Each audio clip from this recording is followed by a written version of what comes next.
Déjeme saludar en estos momentos a nuestra querida Alina Duarte, nuestra corresponsal Alina Duarte, quien ya llegó para la mesa de diálogo. ¿Cómo estás, Alina? Te mando un abrazo. Bien, Vicente, muchísimas gracias. Saludos a ti, al auditorio, a Jaime, a todo el equipo también de Sin Censura. Muy bien, pues ya lo has mencionado, ya está Jaime Hernández, el maestro Jaime Hernández, editor de La Jornada Sin Fronteras en el gran periódico La Jornada, fundador y conductor de espacios digitales en su canal de YouTube No Apto para Cínicos y miembro de esta familia Sin Censura. ¿Cómo estás, Jaime? Querido Vicente, buen inicio de semana, lo mismo a nuestra querida Alina Duarte. A ver, iniciamos, porque quiero escuchar su opinión también de esto. En esta campaña que han iniciado desde la derecha y que nos quiere llevar entre las patas a nosotros, a Sin Censura, a su servidor, y con ello pues también nos afecta, creo yo, a todos, de alguna manera. Pero me siento en la responsabilidad de mostrar imágenes de aquella ocasión en la que cientos de medios decidieron hacerle el caldo gordo, lavarle la cara a Genaro García Luna y a Felipe Calderón. Ahí estaban las Denise Merker, ahí estaban los Ciro Gómez Leiva, ahí estaban los Javier Alatorre, los Joaquín López Dóriga, los Pedro Ferriz de Con, ahí estaban pues todos estos personajes. Ahí estaban los Azcárraga, ahí estaban los Salinas Pliego, ahí estaban los, a ver, ¿quién más reconozco?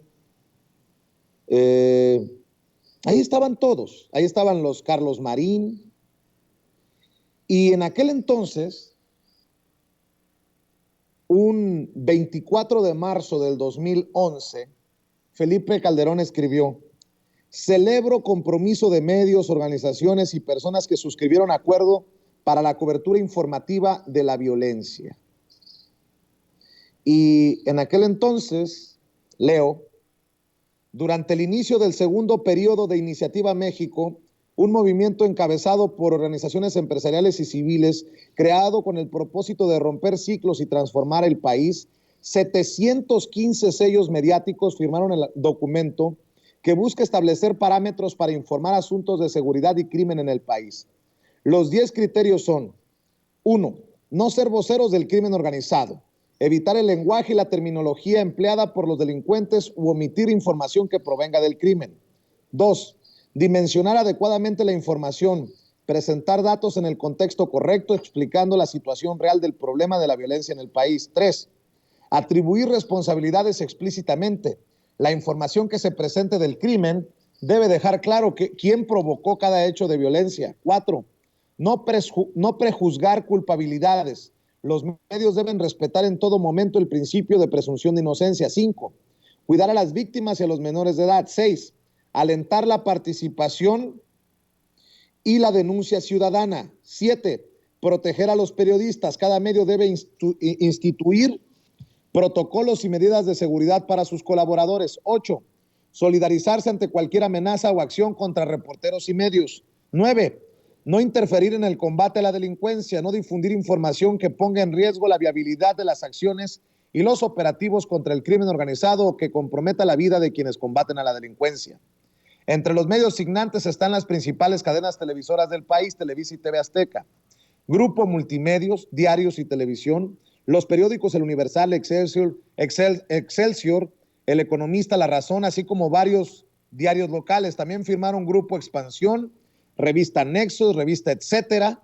Por cierto, el director de la revista Etcétera es el que anda haciendo chile con la cola contra su servidor. Los canales de televisión pública 11 y 22, Grupo Imagen, Grupo Radio Fórmula, Grupo Radio Centro, Grupo ASIR, W Radio y el Instituto Mexicano de la Radio. ¿Por qué menciono esto? Creo que lo subió Luis Guillermo Hernández, le mando un saludo. Porque yo creo que ya se limpiaron, perdón por lo escatológico, ya se limpiaron la cola todos estos que firmaron el decálogo de la censura o autocensura en tiempos de Calderón para despepitar contra el gobierno del presidente Andrés Manuel López Obrador y hasta leer mensajes del crimen organizado en sus micrófonos, en sus programas, en sus contenidos. Mi querida Lina, pues vaya que si las cosas han cambiado de los tiempos de Calderón a los tiempos de la Cuarta Transformación. De hecho, el presidente, cuando se burla hoy en la mañanera de Ricardo Alemán, hasta se pitorrea y dice, eso sí calienta, que lo quieran a comparar a uno con Felipe Calderón. ¿Cómo ves en este momento histórico el papel de estos medios de comunicación que, alejados de aquel acuerdo que hicieron para tener cuidado en cómo presentan la información, hoy sí se dan vuelo mostrando camiones quemados, mostrando balaceras, mostrando sangre? ¿Cómo ves, Salina? Pues mira, yo creo que el rol de los medios de comunicación, Vicente, ha sido fundamental dentro de las llamadas estrategias de seguridad.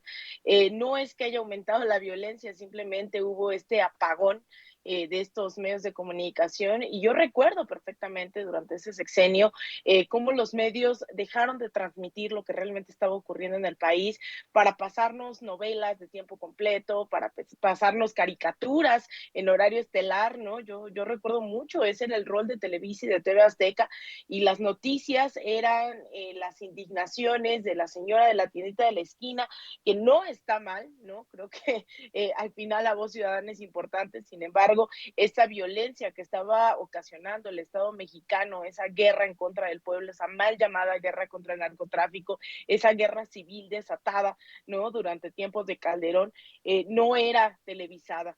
Y ahora vienen, y yo creo que más allá, ¿no?, de transmitir, porque creo que también en la presentación, y eso lo sabemos, no hay una neutralidad, no hay una objetividad, estamos inmersos como seres sociales que somos los periodistas, las periodistas, evidentemente tomamos partida desde dónde nos comunicamos, desde dónde hablamos, desde las injusticias que nos interpelan. Sin embargo, lo que vemos ahora con estas imágenes no es necesariamente un debate sobre la seguridad nacional que tanta falta nos hace. Yo creo que hoy, en un país que ha vivido las consecuencias durante tantos años de una guerra contra el narcotráfico, una mal llamada guerra contra el narcotráfico, estaríamos, ¿no?, creo que en el momento en debatir esas políticas de seguridad, porque no es menor. Yo veo de repente, pues también la infantilización del debate, ¿no? En donde todo lo hace la oposición y entonces no hay diferencia entre los cárteles, ni el narcotráfico, ni Alianza por México, va por México. Creo que también ahí hay falta de criterio, ¿no? Es algo bastante irresponsable el asumir que toda la oposición es capaz y que todos tienen el mismo poder y que todos tienen las mismas formas de actuar dentro de este país, y que lo mismo incendian camiones, que dan golpes de Estado, que tienen alianzas con la USAID y con la Net Foundation. Yo creo que nos debemos también ser exigentes, porque así como esa oposición, sobre todo electoral, dice así no, AMLO, ¿no? Y que todo le echa la culpa al Ejecutivo, habiendo legislativo, habiendo gobiernos locales, estatales, habiendo un poder judicial, y todo es culpa de Andrés Manuel. También hay personas, ¿no?, que le echan la culpa de todo a una oposición sin saberla desmenuzar. Y ahí es cuando tenemos que ver el rol de los medios de comunicación, porque los medios corporativos durante varias décadas se han metido en esta propaganda de guerra, en la cual el enemigo interno, ¿no?, muy a lo Colombia, a los falsos positivos, a otros países donde las fuerzas armadas es lo mismo que las fuerzas policiales.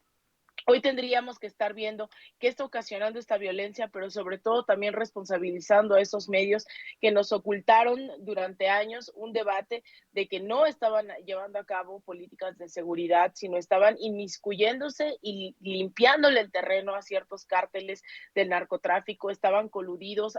¿Quién era Genaro García Luna? Y eso no lo dijeron los medios, nos pasaron, insisto, caricaturas, telenovelas, y ahí hay que fincar también responsabilidades. Hay que fincar brincar responsabilidades, tú lo has dicho bien, Vicente, en varias ocasiones, a quienes estuvieron recibiendo millones de pesos para hacer parecer que México era de color de rosa. Y entonces ahora vienen estos mismos medios a decir que absolutamente todo está mal, cuando hicieron todo un bloqueo mediático de todo este tipo de situación durante las últimas ya casi 2 décadas. Entonces creo que ahí hay que seguir viendo hacia dónde vamos debatiendo como país del rol que tienen que tener los medios de comunicación de cara a un país que necesita urgentemente sanar, reestructurar el tejido social y que estemos hablando también de qué México queremos en un sentido bastante amplio. Mi querido